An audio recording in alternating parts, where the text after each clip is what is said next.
最近有一些企业啊，就跟这个天一样，天天下雨。315晚会了解一下啊，看315晚会，品一个蟑螂人生。开宝马灌真爱网，吃淀粉肠，梅菜扣肉，喝一个听花酒，同城金龙贷4万得2万，笑死了。但是怎么说呢？爆雷的基本上是一些食品行业，可能国家对这个比较重视吧。大品牌的话，只有一些车企 BBA 上榜，比如说奔驰屏幕不灵，还有一个奥迪 A6吧，主要是55车型的48伏轻混。最重中之重的是什么？宝马530的投诉，传动轴异响。然后宝马公司现在出了一个方案，2000块钱代金券，还有一根全新的传动轴送给你。但是很多车主不买账。其实潜台词是什么？就我给你换个新的传动轴，你2000块钱你去那里面，说句不好听，6缸机啊，你就是够做一次保养的钱，还有那么一点剩，而且是基础保养啊，因为宝马的原厂东西会比较贵，一个空气滤芯在里面换可能都要1200。然后我们主要来说传动轴这一部分，宝马传动轴它的异响能不能解决？异响来自哪里？我们来看个扩谱图啊，这是一辆18年的 X5， 左侧是传动轴，这个是去分动箱的。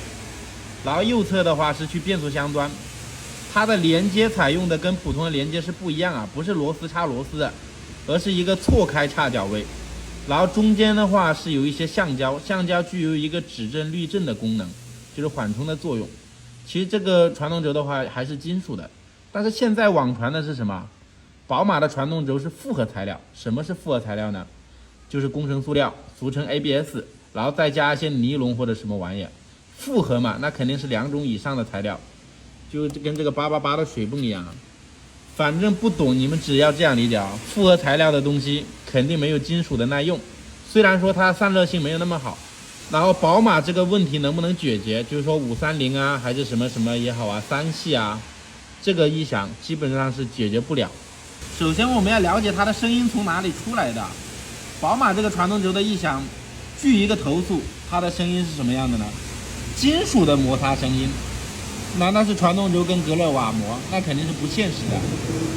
在我的认知里面，我感觉这个异响是解决不了的，因为它是整个系统性的，就是要跟后桥还有一个变速箱配合的一个间隙。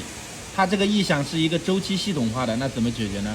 你只能换平台，一般的车企平台是10年一换。如果你说要宝马解决这个异响，就换一个平台，那你可以宣布宝马原地破产。17年就有这种异响了，但是后面可能是批次越来越大吧，还是说他们就是说改进，现在改的越来越响了，所有车系都响。我不知道最新款的5系会不会响，我感觉还是会的，因为平台没有换，所以这个问题解决不了。你们觉得现在宝马的销量会不会受一些影响？我个人猜测啊，肯定会有影响。